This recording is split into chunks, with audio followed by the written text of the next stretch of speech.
So it was a chaotic day on campus as 8 students and 1 faculty member were arrested. This was during anti-war protests at the University of Minnesota.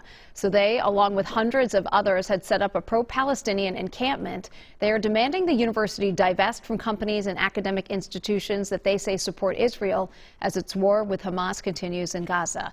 So dozens said that they plan to sleep in tents, but the encampment was cleared overnight. Our Pauline Lee joining us live this morning on campus. And Pauline, are we seeing any signs of protesters this morning?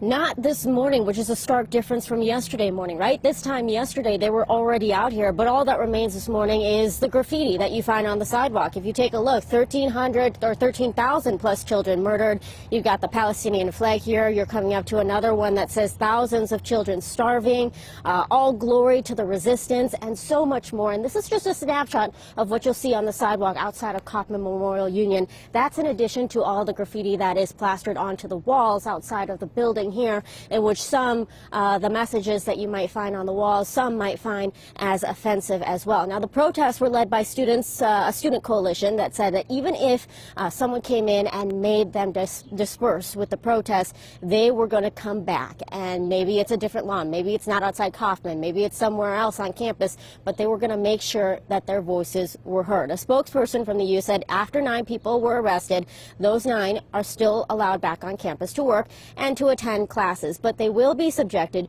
to the university's process of assessing any additional consequences for their actions. Now, the university has said that it supports and respects free speech through lawful protest, but the tents and the yurts that were out here yesterday are not allowed on any university property for any purpose without a permit. Last night, Congresswoman Ilhan Omar showed up to show her support for the students, and it comes after her daughter was arrested and suspended following similar protests in New York City.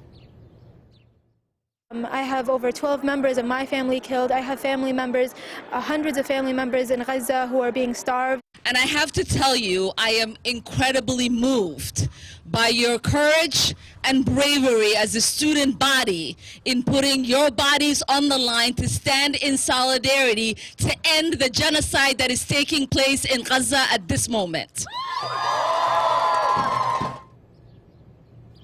Now, groups representing Jewish students have said that some of the chants yesterday, some of the signs, even some of the writings on the walls right now, they find is a little offensive, and they call it the anti-Semitism has increased ever since that October 7th attack of Hamas, and that includes the events here that have happened on the university campus. So you'll hear from them coming up in about half an hour or so.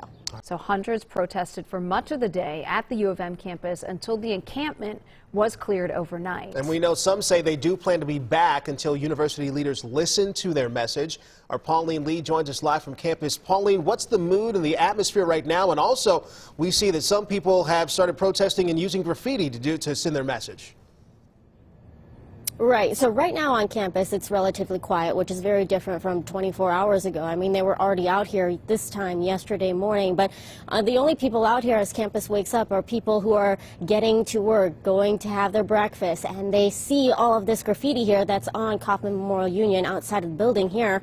As you can see, some of it's spray paint. Don't be complicit. Right above that, ceasefire now. This is written in marker, but a lot of it is chalk paint. You see a lot of Palestinian flags out here, a lot of messages, not just in English, but also in Spanish. I see Arabic, I see Chinese, some of it that some might find anti-Semitic. And this goes all along the entire stretch of this front building of Kaufman Memorial Union here. And we also ran into some university workers who said that they plan to have some painters out here to help clean up the mess that is left behind from yesterday's protests. Well, even after yesterday morning, after 9 people were arrested, hundreds more showed up with tents and yurts out here on campus in solidarity.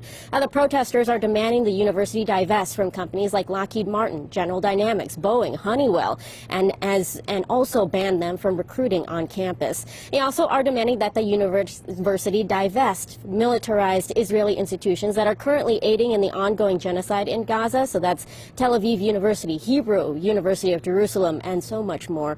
Groups representing Jewish students say some of the chants and some of the signs still out here on the walls here at Kaufman, they are offensive, and they call the rise of anti-Semitism a troubling trend that is seen not just here on campus but all across the United States since the October 7th Hamas attack. Of course, we're concerned for the safety of Jewish students. We're concerned for the safety of all students. University should be a place for peaceful, respectful dialogue. People can disagree, but they shouldn't intimidate and harass. Now, the protests yesterday were led by a student coalition, and they had said that even if people came in and made them disperse, which they did last night, that they would be back, whether it's here outside Kaufman, whether it's at Northrop, which some of the protests happened yesterday out there, anywhere on campus, they would be back, and they would make sure that their voices are heard. We haven't seen anything yet. It's still relatively quiet on campus, but we'll be sure to let you know if anything pops up, guys.